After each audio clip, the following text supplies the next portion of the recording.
Hey, good morning. This is Greg Benson, and I'm with Aprende Coaching, and I am an EOS implementer. And this morning, I have a good friend and a confidant in the business, Ben Murphy with Titus Talent Strategies here with me. Good morning, Ben. How are you today? Greg, doing well. Hey, thanks for having me on. I appreciate it. Looking forward to chatting with you. Absolutely, absolutely. You know, I've known Ben, I think it's a little over a year now, and his company, Titus Talent Strategies, is actually doing a great job of helping one of my clients identify some of their needs and that. And so I wanted to bring Ben on to let him share some about Titus Talent Strategies and his background.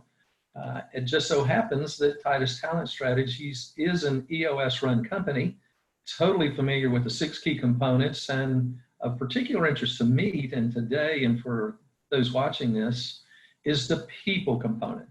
And we talk about the people component, we're identifying right people sitting in the right seats. So Ben, if you would, tell me some of the experiences that you're seeing out there helping your clients find the right people and getting them in the right seats. No, absolutely, Greg. And so, yeah, you want to hire people that are going to accomplish certain goals that are going to align with your business goals, right? And so in the org chart within the people strategy, we look at every single role that they have 3 to 5 key performance objectives that you're looking for them to accomplish. Basically, that's why you have that role. That's why you're willing to pay them a salary, because they're going to accomplish those certain objectives in a quality, positive way, right? And so we really want to work with organizations to make sure they understand what that right seat looks like. And it breaks down into 4 concepts. One is the overriding performance objectives. That's what the seat and goal looks like. And we categorize the indicators of people that can do that role. We call it the head, the heart, and the briefcase, okay? And so we baseline every role in all 3 of those themes. From the head, we want to know how they're naturally wired and how they're going to ramp up in a position. And so within that head, we do a behavioral and cognitive baselining process that we can now look at what we want in the position, and we can interview the candidate and survey them against that baseline to see what type of alignment there is. The second part is the heart. The heart, we break it into values and motivators. And so we want to in-depthly interview, these are the values and motivations of our company and the role that we have open. And can we interview against that candidate, against those baselines, to see what types of values and motivations align with what we're all about and what we can offer in that position. And then lastly is the briefcase. And the briefcase is really, these are the skills and experiences and the successes we need within a position. And so if they're going to be this really good person accomplishing these performance objectives, they're going to have these skills and knowledge of these skills to do it. Well, in the interview, we're going to assess against those skills and what do they already have, and how does that align with what we need and what we can train with. And so we really believe in baselining a role, structuring it right, so now you have an objective game plan for evaluating potential candidates against the right seat, because it's right people, right seat, and that's how we do it. So, you know, one of the things that EOS, one of the tenets of EOS is simplicity. And so one of the tools that we have available in working with this on right people is the people analyzer and the accountability chart. And it's a great tool, and it is incredibly simple. But one of the things that I've noticed over time is that people can put a presentation on, they can put on a face on, they can put a facade on in an interview, and they can hear what you're asking, and they can almost interpret or answer what you want them to say. But what I found with tools like predictive index, and tell me if I'm wrong on this, that type of survey, the assessment that you're giving them, helps to filter through some of the facade they might be putting on. Am I accurate there? Am I on track there? Yeah, absolutely. You know, if you look at predictors of success, an unstructured interview, so a lot of people are not trained to do interviews. An unstructured interview has 6% predictor of success. So you don't know how to objectively interview someone and dig into the areas that you need to dig into. So just by using the behavioral and cognitive baselining of really digging in past the interview and understanding how this person operates, and what's their ramp up capabilities, that has a 58% predictor of success all in itself. Wow. So then you put in the heart and the briefcase interviewing, and we're believers in performance-based interviewing concepts within that. You are dramatically improving your ability to predict the success of right person, right seat, and get through that challenging interviewing. It's a concept. It's hard, in an hour or two to understand what somebody's all about, especially if you don't have a methodology of how to kind of categorize your thoughts in relation to a position. We call it gladiator hiring, when people kind of make a first impression, hear a few things they really like or dislike, and they're kind of thumbs up, thumbs down. Yes. Well, what's the likelihood you got the right person? You might have thumbs down someone that is actually an amazing fit for that position that just wasn't skillful at interviewing, or you might have hired the sales guy that sounded great but doesn't have the same values and motivators you're looking for, or skill set that's ready to go execute what you need them to sell. And so you cannot take it lightly, because if you make the wrong hire, there's a heavy cost tied to that. And there's also like just a heavy emotional and psychological burden to training, developing, and cultural challenges that come along with wrong person, wrong seat. Yeah.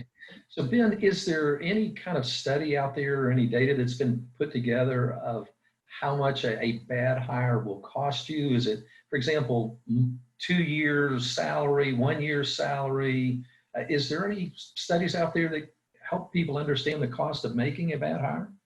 There are quite a few different stats that I've seen. I've seen it vary, but I've seen it vary anywhere from 25 to 75% of that person's first year salary would be the business, long-term business cost of that wrong hire. You're right. So lack of productivity in their work in that first year, having to let them go and then go through the hiring process again. Yes. That seat unmanned for a period of time.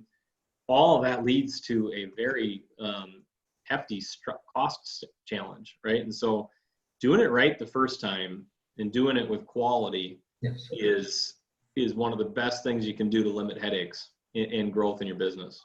So I'm sitting here thinking, and you described just doing it without a methodology, there's like a 6% chance of success. Unstructured interviews, right? Okay. And so I'm thinking I might do better taking a deck of cards and let's see who cuts the highest card and pick the person. You got a better chance of doing it that way than an unstructured interview. That's crazy to do it without some type of an assessment tool. The other thing that I found fascinating working with what I'll call visionaries, is described in the book Rocket Fuel. These kind of people quickly connect or disconnect from people if they're like them. Visionaries and go-getters want visionaries and go-getters. Well, that may not be the right kind of person to sit in a specific seat. And so that's another pitfall of unstructured interviews, just the immediate connection or disconnection, as you described before.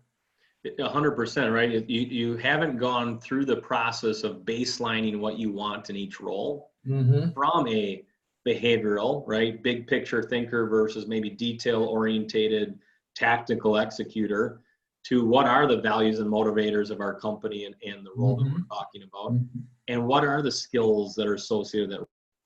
All three, and they play off of each other. But if you didn't have a methodology around that, you will more than likely hire people that are like you. Yes. And in certain roles, that'll work. In certain roles, that won't work. It doesn't work, yeah. And in certain roles, if you don't have the corresponding onboarding and training plan, that same person that was like you will be frustrated and stifled because you don't have a game plan built around post-hire engagement and max optimization of that person. And so we actually believe that the onboarding and the post-hire follow the exact same head, heart, and briefcase themes. So you have one methodology for the life of that employee that you now have a conceptual way to understand, talk to, motivate, and work with. Because hiring them is just the start, right? Your people strategy is more than just the hiring piece. Yeah. Another thing that you said I found very interesting was that the emotional cost that goes in with making a bad hire. One of the things that I've seen is that when a leader, an entrepreneur, or manager makes a hire and they know probably within the first 3 months that it was a bad hire, because they don't want to go through the whole process again, they persist with that person trying to make them work. Okay, they had an unstructured, hiring process. They hired the wrong person. They got all that emotional energy and all that financial capital invested in them. Okay, now they're going to try and make it and force it to work.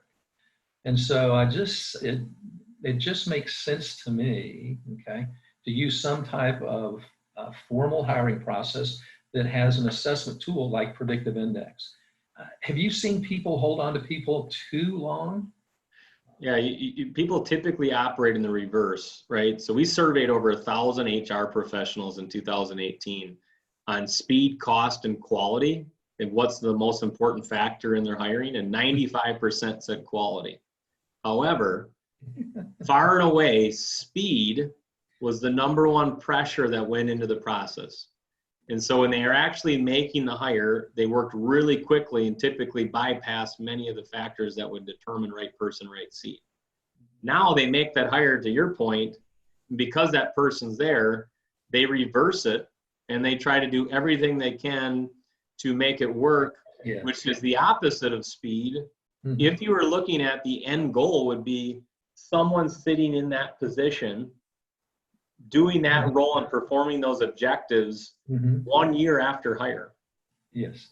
Right? I mean, we actually tie, when we partner with companies, we tie part of our kind of relationship in one of our main service offerings around that anniversary of their hire.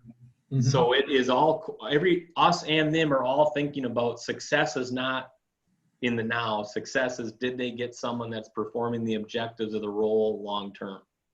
Absolutely. Absolutely. You know, my experience over the years, both for myself and the positions I've been in, people that have worked with me, it can take 6 months to a year to a person to really become comfortable in a seat that they're hardwired to do. I mean, now it doesn't mean you won't get results or get production out of them, but it can take up to a year just to get comfortable in the company and the culture and the different tasks of that. And that's a long time to keep someone in a seat if they're not eventually going to be able to sit in that seat. Oh. You need to take that time up front and do the hard, dirty work up front to make sure you're making hiring a right person to sit in the right seat. 100%. It is exhausting, Yeah. right? If you go down the wrong path. And if you're looking at, small to medium-sized businesses that are looking to grow, Mm-hmm. one of the key factors in that is getting the right people in the right seat, that it now sets the foundation for that growth trajectory. Mm-hmm. And that bad decisions there can stifle that, Yeah. right? So, so important to understand it. And I think one of the keys, what I love about having themes around Header and Briefcase, is it starts to get people to say, hey, I've never hired a resume, I hired a person.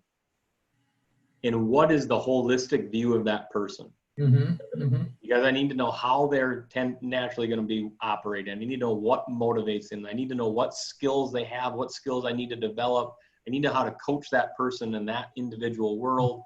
I need to find out what their superpowers are and maximize that in my business, and understand where maybe I need to offset some of their weaknesses, because the end goal is optimal performance. Absolutely. Absolutely. Absolutely. And I know that at Titus Talent Strategies, you guys protect the confidentiality of your clients, but is there a success story out there that, that you went through, or a failure story, not necessarily Titus, but that Titus was involved with, but you saw that, oh my gosh, I wish they would have followed our recipe to ensure they got the results they did, or they did follow the recipe, and now it's 12, 24 months later, and just a warm story to share with people watching this that a system can help. I would say that, we're not always perfect in this process, especially when people are your product. There definitely can be a situation where you end up making the wrong call on somebody, or you made the right call, but you had the wrong post-hire plan to ramp them up and assimilate them to their culture. That's why it really is a complete view. But I know that we just look at the stats that we can monitor in one of our service offerings, where we really provide the entire package of product, of service, that whole head, heart, and briefcase. I think 4% of the time we had to go reevaluate that hire. And so it was not a dramatic challenge for us. I think a few times we had to dive in and work on post-hire culture fit or heart fit or things with them. So there's a few of those. I think where we sometimes get into challenges is getting the team dynamic, right? So you understand how that employee is wired into that role, right? But how does that employee actually, on a dynamic standpoint, going to interact with the rest of that leadership team or group that they're working with?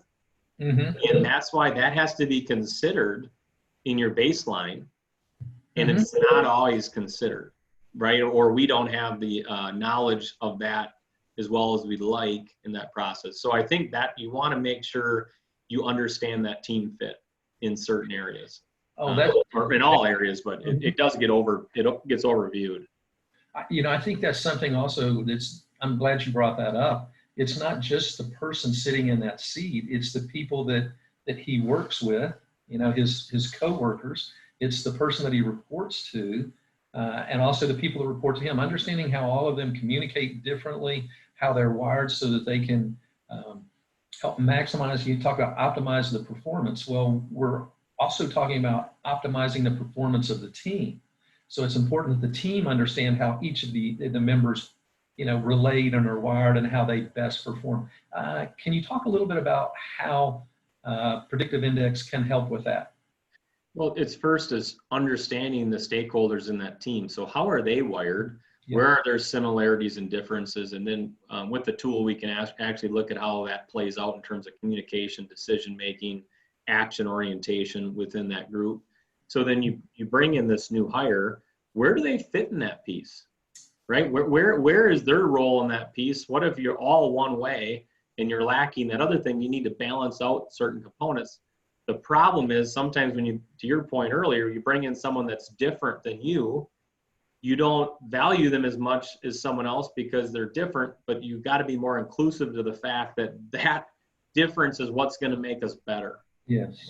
Because we don't have that superpower, that person does. But how do we maximize and are open to a dynamic change of our group to now think and act differently because we have a new superpower in the group? Many times it's, here's how we do it. We bring in someone different. We thought we wanted someone different, but we don't really want to adjust to how we're going to maximize the superpower in the group. And so you've got to work and think through that. You got to be big picture from a group perspective with it. So yeah, it's huge. Predictive index gives you all the data and I think basic ways of looking at that. So now you can comprehend and rationalize what it means to that decision-making process. So Ben, let's say I've got a client and they are committed to scaling. They want to double in at least 3 years, and if not sooner. Okay, they don't have a formal hiring process. What would you suggest that they do to make sure that they don't fall into a pit or get bushwhacked or whatever? What might be some things you'd suggest that they do? Well, it's, again, that we have our Titus beliefs and methodology, and I would believe that they should do something similar. Maybe they have a different perspective of what's important to them, but all right, let's stop. Let's look at our accountability chart. Let's look at every role. What is the right seat from a performance objective? I'm willing to pay this person $80,000 because they're going to do this for us. Then what are the themes that they believe in? Is it head, heart, and briefcase? What are the themes that they're going to use to evaluate that talent? I'm going to hire the whole person, not just the resume. Right. And when you onboard that person, clearly articulating, again, those performance objectives, doing those self-awareness and team dynamic exercises so the head is aligned for the role, but also within the team. That's part of your onboarding to get them included in the group. The heart is your values are everything in your business. And so make sure they understand the values and the why of what you're doing. And then really look at the skills and be like, this is what you're really good at right now. And we got to put a training plan around these things, and then coach them long-term with the same conceptual areas of this was what makes up a person. Right. And people want to be treated like people, you know, to go out and execute. I think one other important thing is a pitfall that runs to many companies is, hey, I built this perfect seat that I want. I want them to do this, this, and this. Yes. I want them to have all these base things.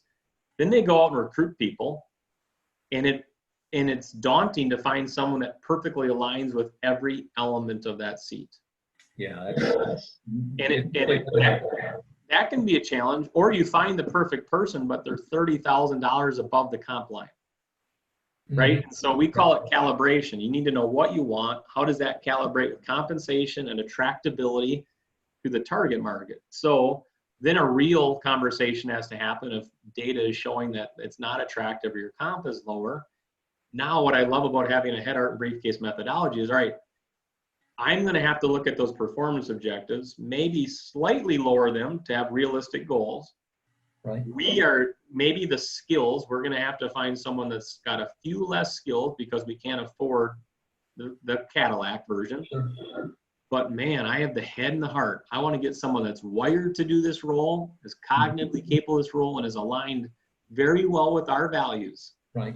And those two will take precedent over the briefcase in that hiring decision, because you have to be open to it based on the live data of the recruitment. Okay. But what happens is that when they don't go through that methodology kind of one by one step, when something happens, they put the wrong person in the wrong seat. They maybe overpay for what they shouldn't have overpaid, or they go with the candidate that has a little bit less briefcase, but they don't have the corresponding training program to ramp them up so they start to line up with the original performance objectives sooner. And that's a lot. I know that is a lot, but it's a people strategy framework that you need to develop as a cultural mindset. Good things are going to happen. You know, when you were talking about that, it just reminded me, as an EOS implementer, every EOS implementer works with the leadership team. And the leadership team is responsible for the discipline and accountability in the organization. And so let's say you had a company that was growing and they wanted to expand, but they knew they had an empty seat on their leadership team. Now, I know every situation is different. I'm not trying to put you in a box here. But one of the things that we talked about early, one failing that entrepreneurs and entrepreneurial organizations have, is that they often hire quickly. Okay, they hire fast because we got a need. We got to get that need met. We got to make our numbers this quarter. What might you, or what have you seen as a normal or an average time frame for identifying a person to sit on the leadership team? Yeah. Let's Can just you do go it in 2 through weeks? Can you do it in 2 weeks? No, you're not going to be done in 2 weeks. We look at kind of on track, off track from a timeline perspective, like it's a project.